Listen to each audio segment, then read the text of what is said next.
Good evening and welcome to Living Waters, Falling Deeper in Love with God's Word. I'm one of your hosts, Lauren Cruz. And I am Stephanie Pavlantos. Thank you for joining us this Friday evening. That's right. Shabbat Shalom pretty soon. Yeah. It's not quite sundown My yet. favorite time on Friday. I know.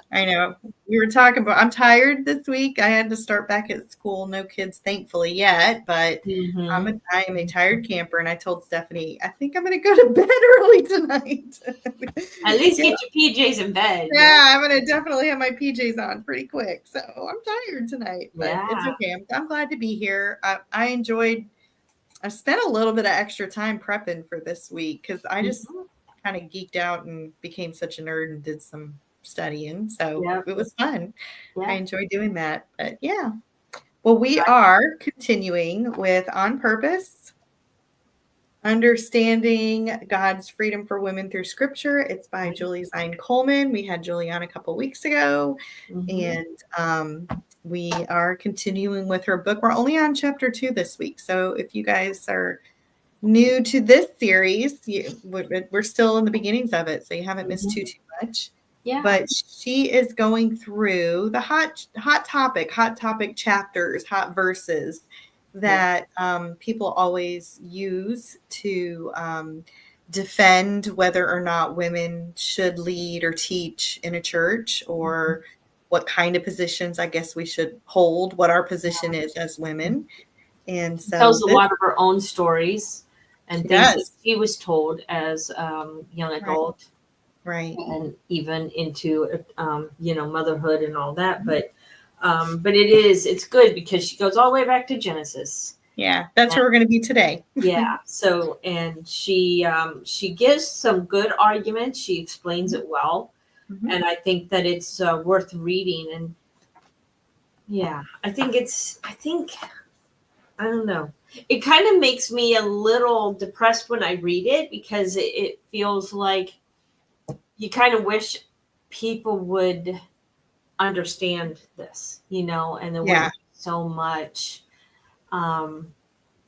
just some of the rudeness that's out there and some of the finger pointing and stuff that goes on.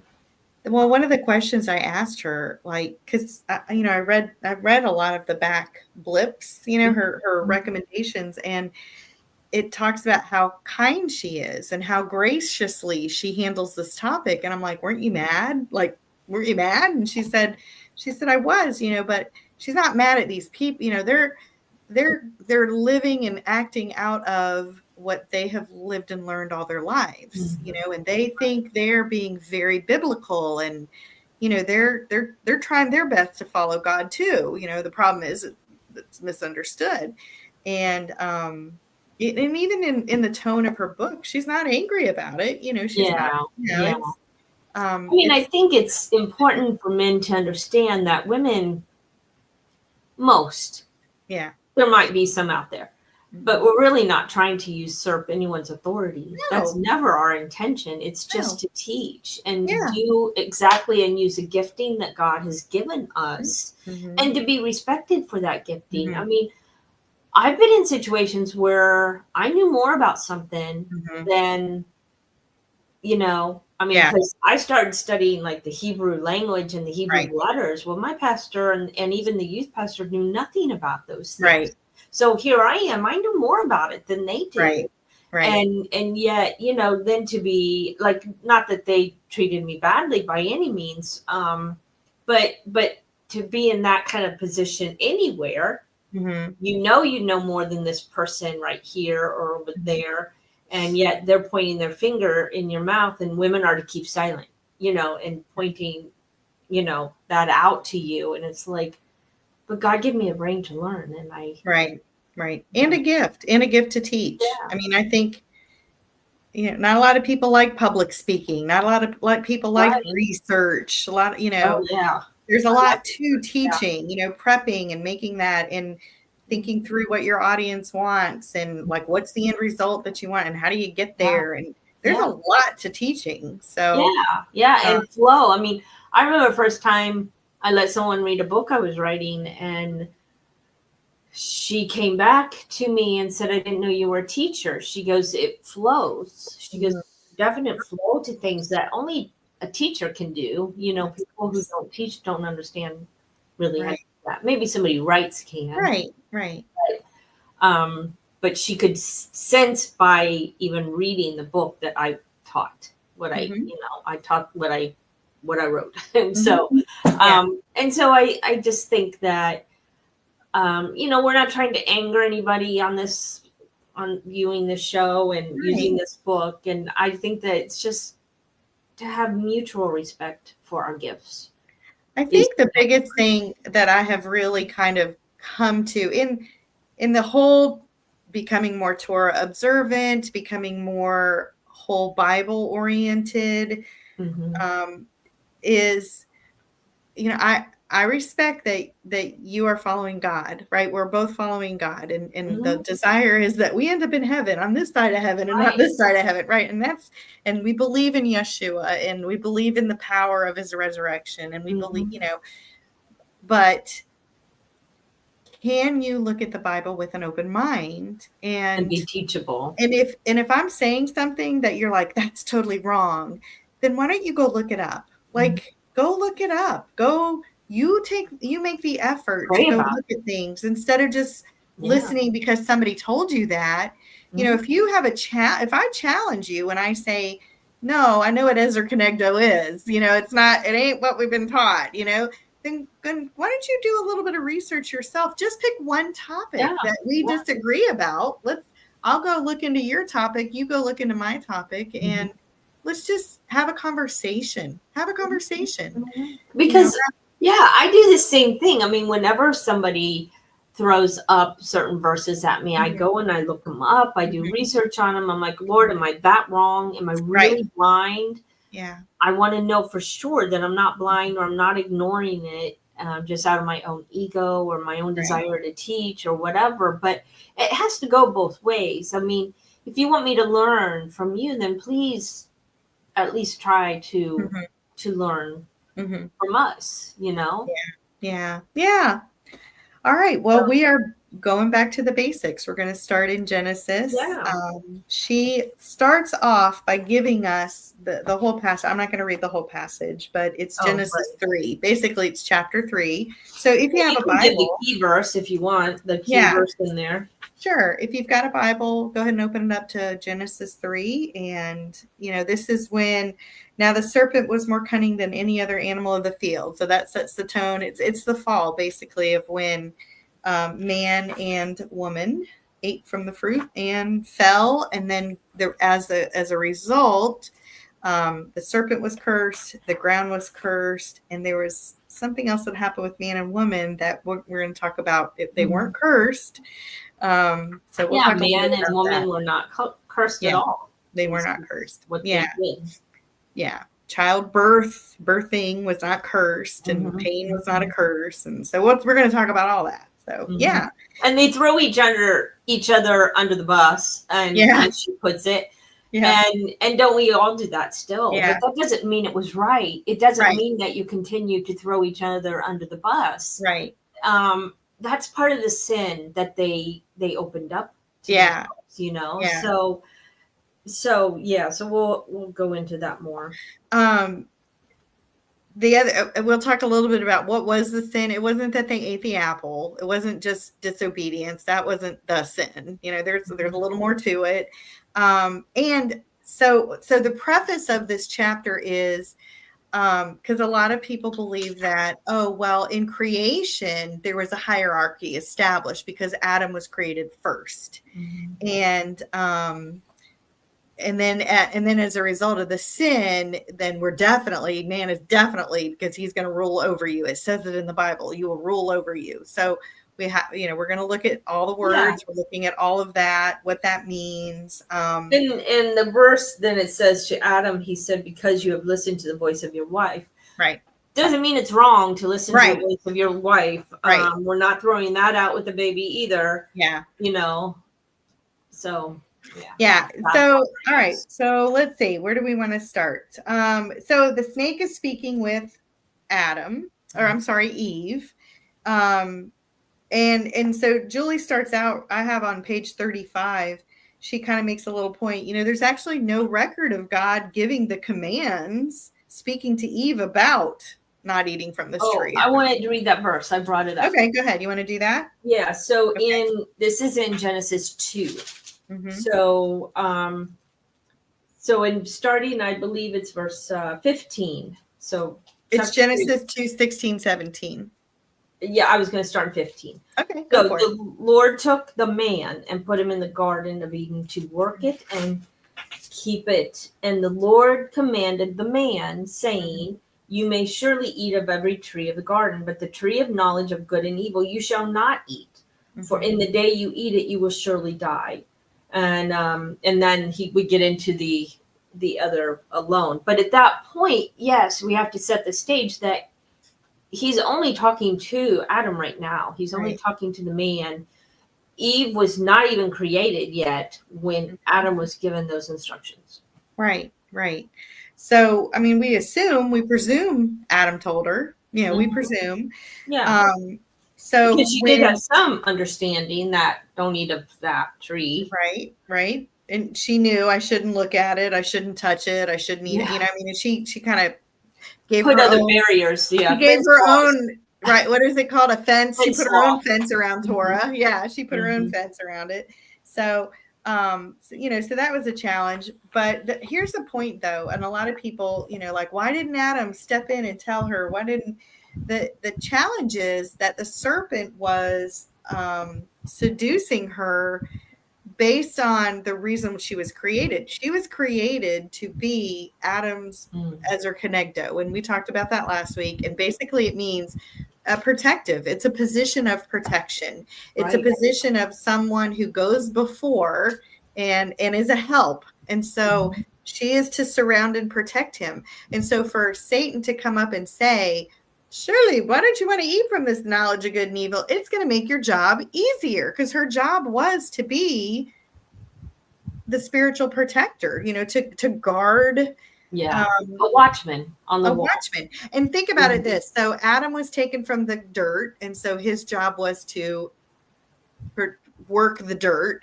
She was taken from man, so following patterns. Her job is to work for the man, work for him as his protector. To be his side by side, working together, but also helping him and protecting him, like you said, and working as a team. That's I think the best way. There was no hierarchy. They were one. They were one. They were one. So Satan is seducing her. He appeals to her desire to be better equipped. Mm-hmm. And the sin wasn't because she disobeyed. The sin was she didn't go to God's word and confirm, like, okay, am I supposed to eat it? Am I supposed to touch it? Is this going to give me knowledge of good and evil? God. And part of the sin too was her not accepting what God created her in his image and gave her everything she needed to be the helpmate, the Ezer Kenegdo, and yet she didn't think it was enough. Yeah. And so for her to be seduced. Yeah, I think every sin starts out as disobedience, but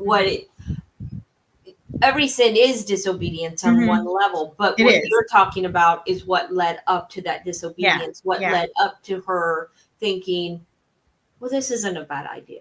I should do this, So she's looking at herself as not enough. Like, God didn't make me enough. This is going to make me better. This will make me better. I can be better than how God designed me. Mm-hmm. And it's a desire for it. I mean, she talks about that desire with her. It looked good. It was going to taste good. She knew it. All those things. So Yeah. So she eats it and shares it with Adam. And why he ate it too, I don't know. Everybody asked that too. But she's handing it to him. So think about it though. A lot of people say, well, why didn't Adam say no? But her job is to be the protector. Her job is to nurture him. So for her to turn and say, here, eat this. Her job is to say, here, eat that. That's her job. Right. And so, and I wanted to add something there because when we talk about skin and nakedness, and we'll get into that more. But Yeah. I wanted to bring it up because I think I mentioned this, but the word for skin or like, for skin is aram, arom. The root then is the same root for crafty. It's the same root word. So crafty just has a different vowel sound. So it looks like arum, like arum. So a rom and a rum, and in English, but I think that's important, because what we see then is he almost coming in the same form as them. Interesting. Yeah. Because he wasn't just crafty. Right. He was crafty because he came naked, like them, like with skin. Not, he didn't have like the fur of a bear, whatever, the fish scales, whatever. He came looking like them in the sense that he was naked. His skin was showing. And I think that's an interesting point, because that's how crafty he was. That's how he was deceiving her. Yeah. Well, do you want to go ahead and talk about the image and what that meant? And what, go for it, because I thought that was interesting. So when their eyes are open and they see they're naked, it's not just that. Why are they ashamed? It's not because they're naked, because they were naked before. They but what we're getting into is that they were covered with God's glory. They were perfect. They were sinless. So just like we see whenever Moses went up to the mountain, when would he come down, he'd be like, his face was shiny and glowing. And so what would they do? They'd say, cover her up. We can't bear to look at it, because they could see like the glory of God on him. Or he was reflecting, he's kind of reflecting the glory of God. And that's what they were doing too, because when they were in perfect union with God, they reflected his glory. And they saw it on each other. Now, when he looks at her, he's like, something's missing. And she's like, yeah, something's missing on you too. Like this is gone. Where's the glory of the Lord that covered us? It was our cover. And you think of it, I mean, there's so many other parts to it, because what do we do? The Bible talks about being clothed in righteousness, right? Let your light shine. I'm just thinking of all these other things, like if the presence of God is within us. And I think that's what is going to be in heaven. We're going to reflect the glory of God. We're going to be clothed in his righteousness. There won't be any need for clothing as we think of it, because he will be our covering, and he was their covering. And so now then they had to cover with something else. Now they had to cover with skins. Oh, that's amazing. Another animal skin that was not like theirs, but you can see where all the plays on skin, and even that word skin for meaning crafty, because he was fully aware. Satan was fully aware of what he was doing and what he was manipulating, and and it's weird. I mean, there's some people get going a little maybe off the trail, off the path, but there's even thought in some of the, Jewish circles and writings that he was really trying to break them up. He was trying to seduce Eve and take her for his own. Because, we know he wanted to mess with the DNA. So we know that from later chapters, but so anyway, I thought that was interesting. And you can do more research on it.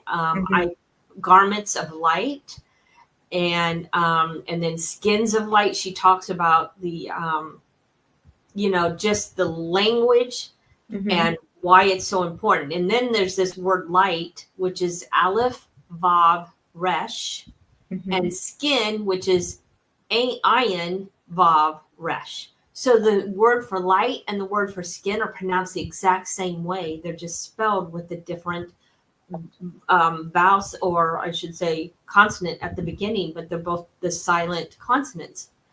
And so the only difference is the first letter, but they sound like or OHR. And so I thought that was pretty interesting. Light and skin, again, have the same sounding word. I know you got that article from Grace and Torah. Is it called Garments of Light, if I searched it? Okay. Yep, part 1. This is part 1. Got some reading this weekend to do. I like her stuff. Keisha. Yeah, and she goes on and brings in other things like leaves that kill, leaves that heal. So, going back to the tree and all of that, because, so it's very interesting. She brings in a lot of cool things, but I have heard that on more than one site or read it and heard it taught. So, yeah. Makes sense. Well, in the image of God, everybody goes, image is the mirror image. So for us to reflect his glory would 100% make sense. Right. Yeah. I thought another point that I read, I did a lot of background research. I was sharing with Stephanie that not only did I read my chapter, but I went back and grabbed Guardian Angel by Skip Moen, because this whole thing is what he writes about. And he made a really interesting point too, that this isn't when God was aware of sin. Like he had already dealt with Satan falling from heaven. So God was the first sin. Aware. Yeah. I mean, sin was not new to God. Right. But by doing this, Adam actually opened the door. Like he opened the door of the realms, and allowed sin to enter into the world. So I thought that's a sad point, that dorm to the other realm could have stayed closed, but it's not now. So and there's I think it's so amazing, because it is a story not just of restoration but reformation. It's a story of he wants to restore us back to the Garden of Eden. And when you understand this story, and I think the best book we read on that was the restoration. It was the Eden. Got the tree on the front. I can imagine. I can see it and everything. Why can't I think the restoration of all things? Yes. Well, no, that one. But then the one about Eden. The one about Eden was also a really good book, and I'm looking on my bookshelf over there. But the Epic of Eden. I found Epic of Eden. That was a really good book, and she explained the story that's going on until heaven, that started in the garden and is continuing on. So books like that, we highly recommend. So well, continuing, I'm still on page 37. So after the fall, then it says, what judgment did God hand down? Because this is where a lot of people say, to Eve, I'll greatly multiply your pain in childbirth. In pain, you will bring forth children. We're going to talk about that. And then to Adam, in toil, you will eat of it, the ground, all the days of your life. And so a lot of people think, well, and then there's another one. It says your desire. Let me see if I can find it. For your husband. Right. I can't find it right now. Well, so it says, to the woman, he says, I will greatly multiply your pain in childbirth. In pain, you will deliver children. Right. Yet your desire will be for your husband, and he shall rule. Okay. So a lot of folks, when they read that, they think, well, that's where God put man in charge. God put man in charge.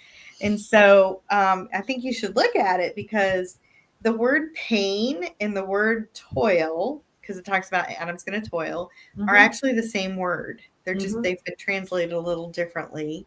And so Adam's consequence is lifelong, right? You're forever. You will be toiling the ground. The ground will resist you forever. And so and then think about her. And we'll get further into it in a little bit, but your desire is to be in your position of Ezer Kenegdo, but your ground, he's going to resist you, just like his toil will resist him. He will also resist you. But also the pain in childbirth is, so a couple of points.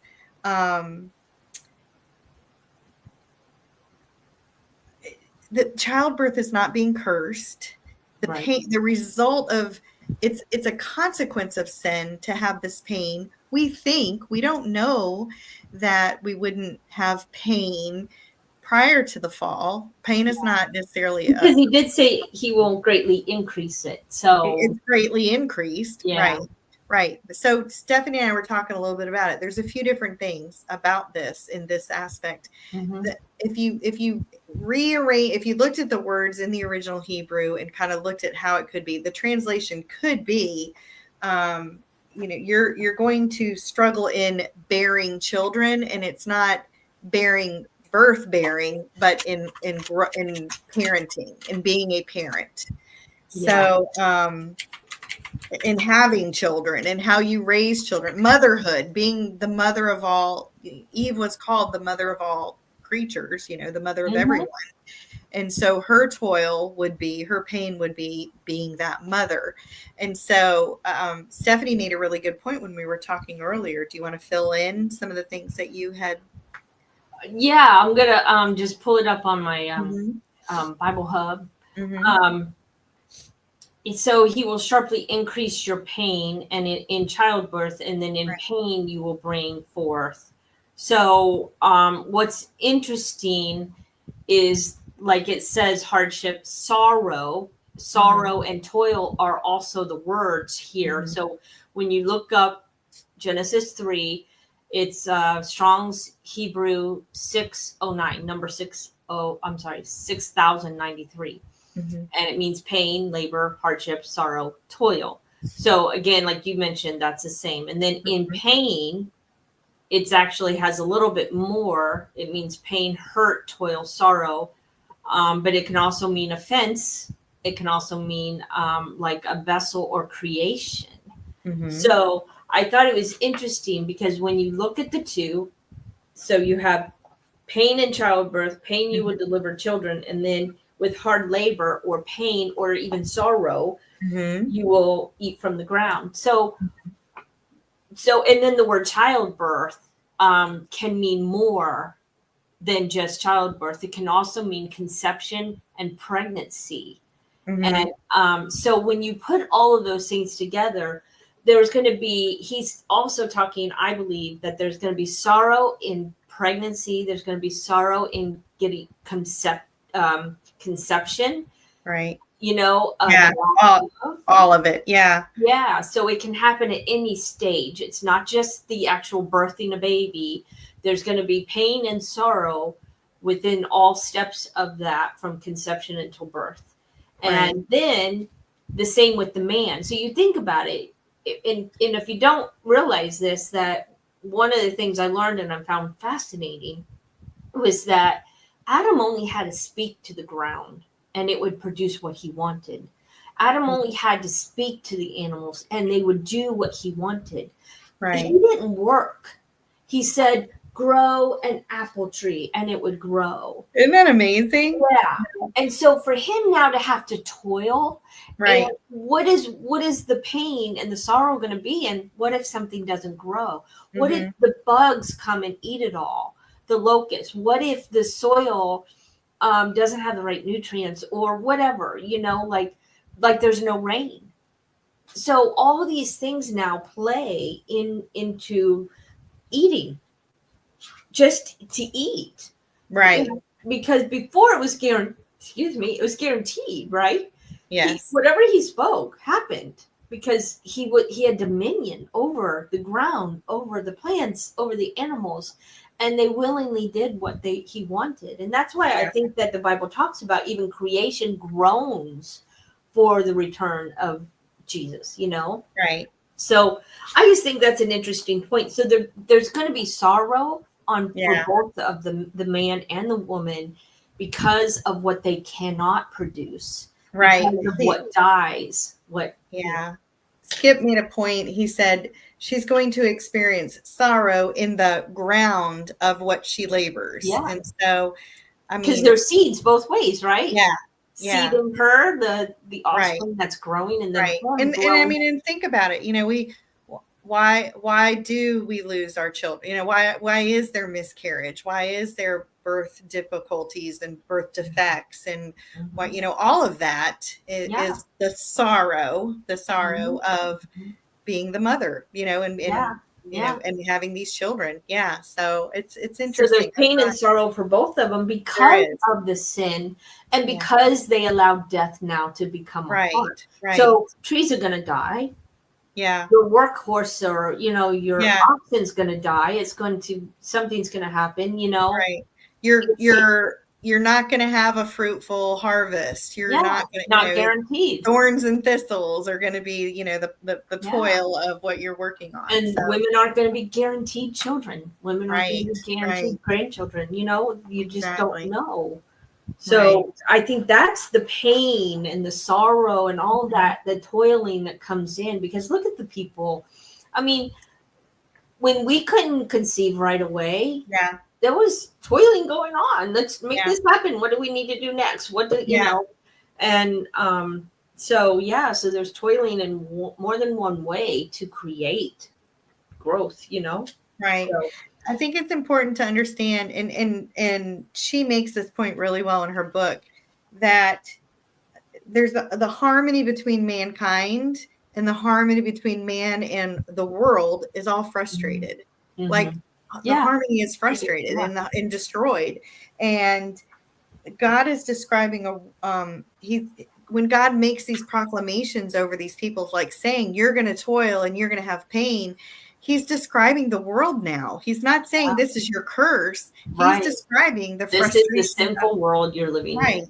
Right. So it's not that, this is, your punishment, or this is declared, and this is declared for you and forever, like forever. This, there's nothing there that says that. It just is saying this is a description now of how the world's going to run because of this. So, and like you said, I mean, the description is men are going to want to rule over women. That is also part of the sin nature. That is also part of the fallen world. Right. Well, he didn't, and she makes this point. He didn't prescribe a change in their relationship. He didn't say, you two are no longer going to be one. He didn't say, you don't have to rule and subdue the earth anymore. He didn't say, you still have to rule and subdue the earth. It's just not going to be easy now. I saw something so perfect by Ryan White. You just made me think of it, because he wrote that God didn't make the world perfect. He made it good. Yeah. Yeah. Because you don't subdue something that's perfect. Oh, interesting. Interesting. Oh, what a good one. I've never thought of it that way. I know. I was like, ooh, ding, ding, ding. It's like, that's so true. But what you're reading there, when you keep reading, you see that it wasn't until chapter 3, it wasn't until all of this that they're told to be one. Right. Isn't it? I think maybe I don't want to be wrong. Oh, I don't know. We're leave and cleave. Yeah. Is it after 2 and 3? God says that? So I was double checking. I have to look it up. Okay, I'm looking. Hold on. Yeah, because I want to make sure I'm saying the. Oh no, that is before the fall. It is. So that is right at the end of Jew. So you're right. So I was wrong. I wanted to make sure. But so therefore man shall leave his father and mother and hold fast to his wife, and they shall become one flesh. So they were always supposed to become one flesh. Right. That was the original plan. Yeah. And God didn't change that after. He never said after the fall, you're not one anymore. You're not. Yeah. So but because of sin, there was going to be frustration. There's going to be who's ruling this household. Exactly. There's going to be that. I mean, I know women who are alpha females, and they will run everything. And it's funny because opposites do attract. And often, if you are a passive kind of guy, you're going to marry a more dominant type of woman who's going to be like a type A, or she's going to just like take over. If you don't. I'm going to challenge you on this one a little. Go ahead, finish your thought. Well, I know that it's a lot of times. Okay, I won't say 100% because it's not 100%, but in my own house, I mean, my husband's definitely the one who is the stronger will. And the one who has a plan, who's organized, who's type A personality, and I'm more passive. Yeah. But his brother is more like me, and his sister-in-law, who's married to his brother, is more like him. Okay. So they butt heads. So my challenge is, if Ezer Kenegdo is supposed to be, and I'm going to use this word because it's going to upset some people, the spiritual leader. We're just going to say it that way. There's nothing in the Bible that says Adam is the spiritual leader. Okay. Yeah. And I'm not saying it as I'm leading my husband but the spiritual protector, if you want to use it that way. Yeah. Okay. I think watchman on the wall is a good way of watchman on the wall. Okay. That is, so it's that sense that a woman has that something's not right. Yes. So if that is our position, whether you're an alpha type A or you're a little more passive, it doesn't matter. If I'm going to my husband and I'm like, we need to talk about this spiritual aspect, he doesn't want to listen to it. Part of the problem in that disconnect is my position now as Ezer Kenegdo has been usurped, and he's not going to listen. He's not going to trust me anymore. He's not going to listen to me anymore. That's been broken. And so the struggle in the battle is, I want to be your Ezer Kenegdo. I want to be that. I want to do it. He's never going to listen to me again. He's never going to trust me again. Mm-hmm. So that's the challenge. That's the consequence. And I think more than just Ezer Kenegdo, you have a very definite description of male and female, and then you have a description of husband and wife. Right. So there is a certain way that women do behave and act because that's how they're created to be. They're going to be sensitive to spiritual things that a man might not be. And I can give you example after example. I mean, if there's a bad spirit in this house, believe me, I'm picking up on it way before my husband is. Mm-hmm. But what is a man to do? The male, the word male or man, but it means to remember. What is he to do? He's to remember what God said. Yeah. To take the family back to God's words. Yeah. But the woman is that watchman who's like, I sense something's off. There's a spirit. There's something coming against us. Whatever it is, I don't feel good about this. And that's where the man needs to listen to that, because that's what has been built into her. Sure. Okay, I'm totally the bunny trail. But as you were talking, something else came to mind. Okay, you were talking about the image and the glory of God. Okay, if you look at the Hebrew word from Ish and Isha, right? If you take out the extra. The root is fire. The root is fire. Cool? I know. I forgot about that. Yeah, man and woman, or is it woman, or is it male and female? Ish and Isha. Is it male or female? Male. I mean, man or woman, or male or female? It's man or woman. It's man or woman. Ish and Isha. Male and female have a different meaning. Yeah. It's man and woman because Ish and Isha. And the Lord gave his vowel to each one. Yeah. And to temper them. I know. So it's not vowel, but the root is fire, which to me is the burning glory of God. I mean, that totally would make sense. But even as I think about it, because I actually thought about this before, but it's that we have fire inside of us, and that fire can become a bomb. It can become a bigger fire unless the Lord is in it. Yeah. That's cool. So put two fires together, they don't always put each other out. So that's right.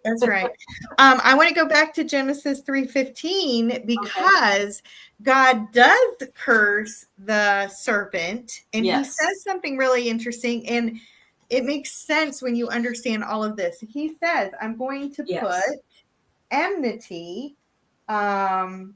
Okay, let's see. Between you and the woman. Yeah. I will put enmity between you and the woman, and between your seed and her seed. He shall bruise you on the head.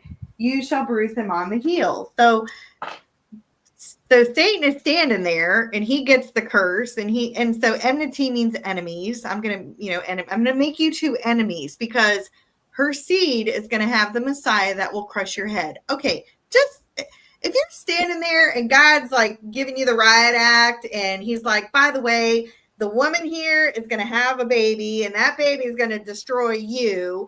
How are you going to feel about the woman next to you? What is your goal now going to be for her to destroy her, right? If I get rid of her, if I destroy her, if I ruin women throughout all of the rest of eternity, then maybe there's hope that this person, Messiah, isn't going to come and bruise, destroy me. So yeah, you wonder why women have such a bad rap in society. It's a consequence. Yeah. And I think it's, like I said, I mean, there are women out there who do want to usurp a man's authority. Just as there are men who have no respect for women or their wives, and who mistreat their wives and become bullies. You have people, because of sin, you have people on both sides of the fence, living biblically, living godly is showing respect to your husband, and a husband showing respect to his wife, and putting them both in the hands of God, and your relationship in the hands of God. So I think that overall, I think a man, I think as we talked about right early on in this program, because of sin, because of the fall, we're stubborn, we're arrogant, we're know-it-alls. Yeah. But because of Jesus, because of Yeshua, we need to be teachable. So I see there's a question on here. I'm not sure if you want to address that question yet. Yeah, it's just asking about demon purification. What advice do you recommend? I mean, I really don't have a lot of advice. Plead the blood of Jesus over them is really what my but don't do it if you don't know them. It's not going to a whole lot. There's way too much to go into with your question. We can't answer the question because there's a bit of some language in it. Yeah, I can't put that up. But so anyway, she is asking about demons messing with people and that kind of thing. But that is what Satan does. He is out to cause us to destroy us, to destroy our souls. He can't destroy the spirit, but he can destroy the soul, and he can destroy your body through all sorts of means. So find a good pastor, find a good Bible believing church. That's right. That's the best thing to do. That's the best thing. Yeah. So going back to this, I don't know how far you've gotten, but I just wanted to read this one thing because we've already said it, but I'm just going to read it. Go for it. If God was describing the effects of sin, and this is on 41, we can legitimately take pleasure in the advances that have been made over the centuries. So we don't have to toil. We have people, we have things like machinery that help us deal with weeds and all sorts of things. Right. And so I was just reading her thing. We can correctly consider them redemption from the effects of sin, not disobedience to a rule. Because she actually tells a story that in 1591, I thought that was interesting. A woman asked for pain relief. Now this is in the 1500s. 1500s. Yeah, so 1500s when she was asking for pain relief because she was giving birth and she was in a great deal of pain. And the midwife went and told the church and the authorities in the church, and they arrested her, and she was found guilty for violating the doctrine of the curse or primeval curse on women. Right. And she was burned alive. Right. She asked for pain medicine. Right. And if that's a curse, if pain in childbirth is a curse forever, right? Then why do men get to have tractors when they farm? Why have we, used the benefit of fertilizer and and I know pesticides are not a benefit, but why? Releasing ladybugs, we've discovered we can release ladybugs, and why isn't that a sin? And why isn't it okay? So we're not talking about childbirth or any of these things being sin. That's the main point.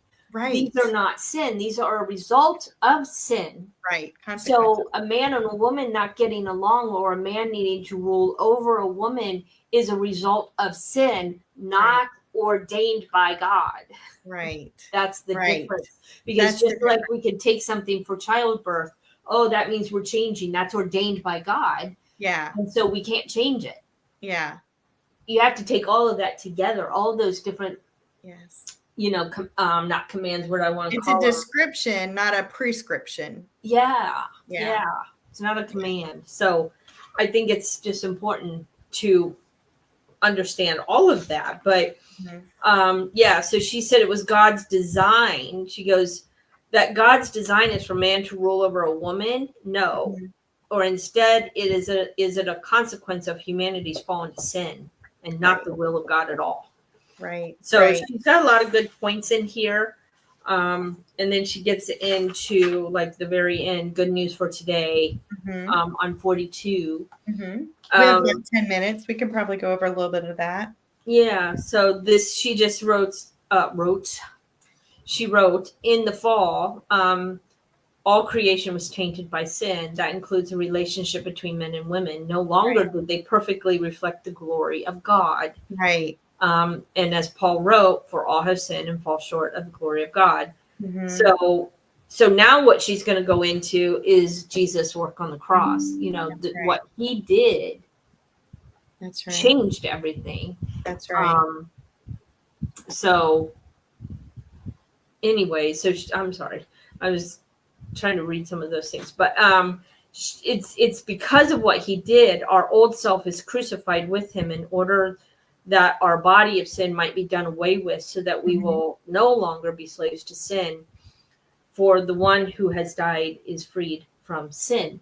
So again, in Jesus, in Yeshua, we should be able to heal that when you are actually, and again, I think the main directive is not being unequally yoked at this point.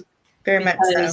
A man and a woman who are equally yoked and equally in love with their Savior is going to serve one another, not rule over one another.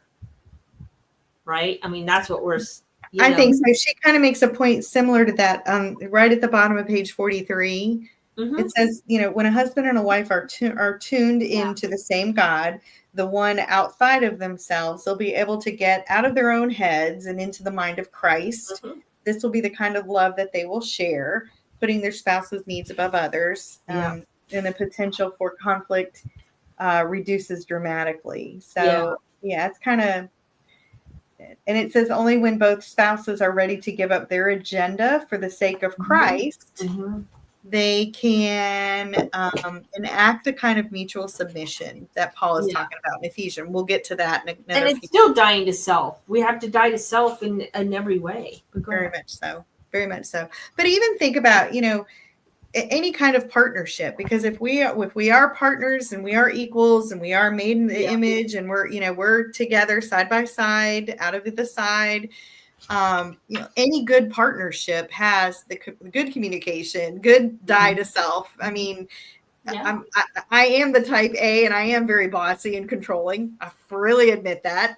I'm a recovering control freak, and but I have to allow my husband to be a man, and to have the equal decision power, and that means I have to die to self. I mean, there are times I have to either keep my mouth shut, or I just have to honor, we may not agree, but I'm going to honor your decision in this one. And that's common. That's a common sense thing. That's a good marriage thing. So, well, would you say you're opposites though? I mean, I think there's a certain, I think we are very much. It doesn't mean that the man's always the domineering one. Women are domineering. They can be domineering. I am louder. I will react quicker. I will say it. I don't hold. And some of it is our ethnicity because that's just a personality. They're excitable. You're Italian. It's excitable. Italian. But Jeff is very introvert. He's an introvert, but he's also very reflective. He does not respond out of anger. Like he'll be quiet and he'll think about it. He'll talk to me about it. He'll come back later. But when he does talk, he's very deliberate with his words. He's very calming. I have learned a lot from him.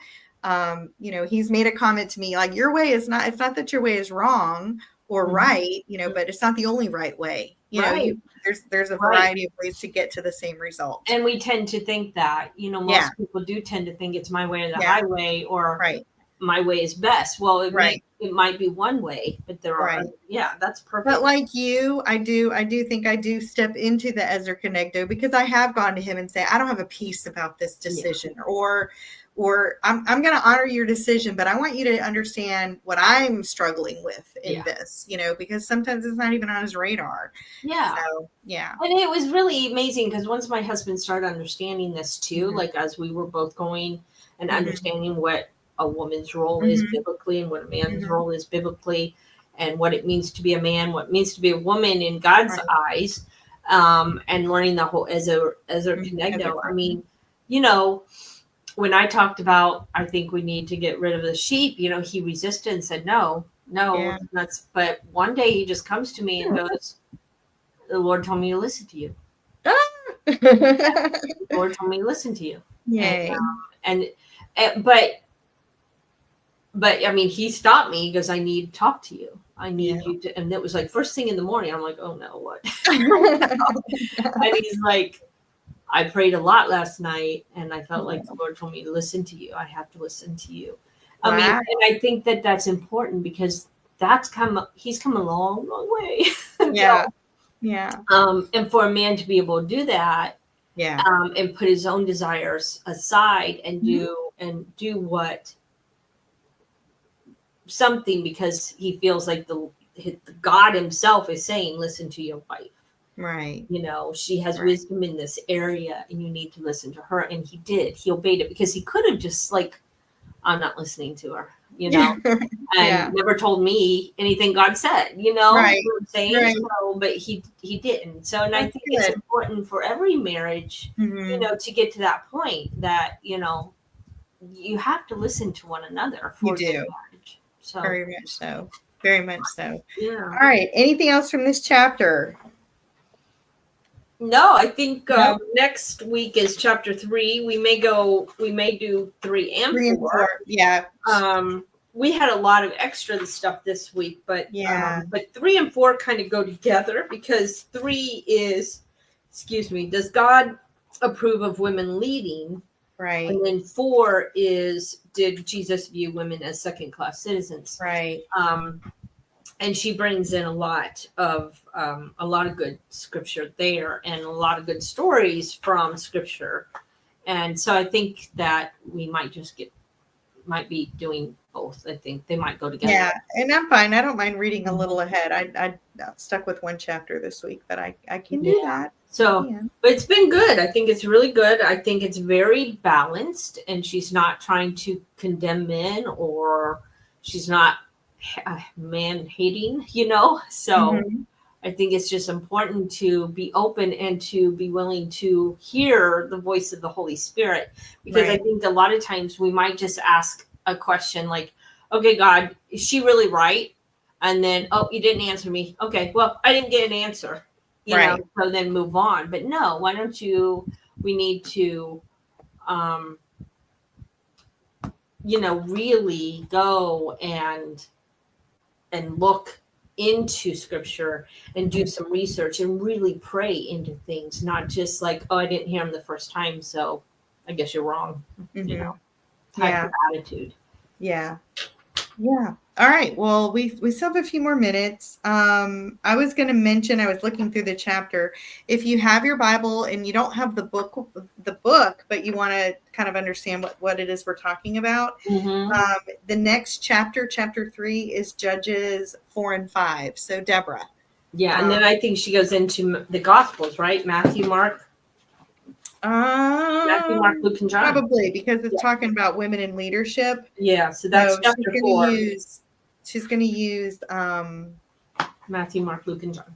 Yeah, she's going to use Deborah as her launch for should women be in leadership. And then chapter 4 was, did Jesus view women as second-class citizens? And then she's got a lot, Matthew, Mark, Luke, and John is that one. So not that you have to read all of Matthew, Mark, Luke, and John by next week, but at least so you understand where we're, if you don't have the book and you want to join us, you can. Yeah. Okay. Yep. All right. All right. Good stuff. Good stuff. All right. So don't forget, check out some other aspects of the Lamb Network. They do have a prayer time that they are able to take any kind of prayer requests. And I know that Mark, on some of his shows, he's been inviting some of the other guests to join him, especially on Mondays. And so if you have the opportunity to watch live, definitely take advantage of that. You might get introduced to some of the other creators on the Lamb Network. So yeah, anything else? And you want to show them your book again, Ezer Kenegdo? The one I was looking at? Guardian Angel, right? Yeah, it's called The Guardian. This is where I was reading out of some of the just different points I had. He basically goes almost word from word. He definitely goes into deep dive in the Hebrew, but it's called The Guardian Angel, What You Must Know About God's Design for Women, and it's Skip Moen, and I know it's hard to read. Yeah. Stephanie has interviewed him on her other podcast, and he has been a guest on various shows. Yeah, he's a smart guy. I really like his books. Yeah, so yeah. All right. Well, we still have about a minute. So Stephanie, anything else you want to add? We did pretty good this week. We got done quickly, but right on time, because a lot of times we're pushing. We're to cram it all in at the end. I know. Cram it. So so I don't know. I didn't have really anything left, but I think that pick up her book, Julie Zine Coleman. Again, Julie Zine Coleman. If that's not backwards for you. Yeah, and I was going to mention too, Stephanie was reading from, it's called Grace in Torah. Yes. And the name of the article is Garments of Light. And so if you just are interested in some other avenues of, Torah information and Hebrew and different studies like that, Keisha, I don't remember Keisha's last name. She is a good source as Gallagher. Well. Yeah, Keisha Gallagher. Very good. Yep, very good. All right, well, thank you. Thank you for joining us. Shabbat Shalom, and we will see you guys next week. Thank you.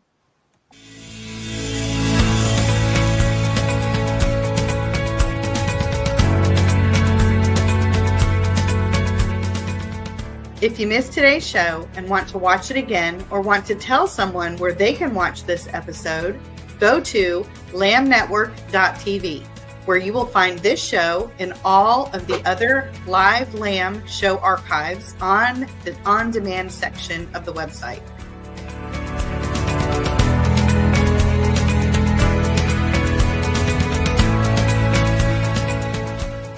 Thank you for watching, and don't forget to tell someone about the Messianic Lamb Network.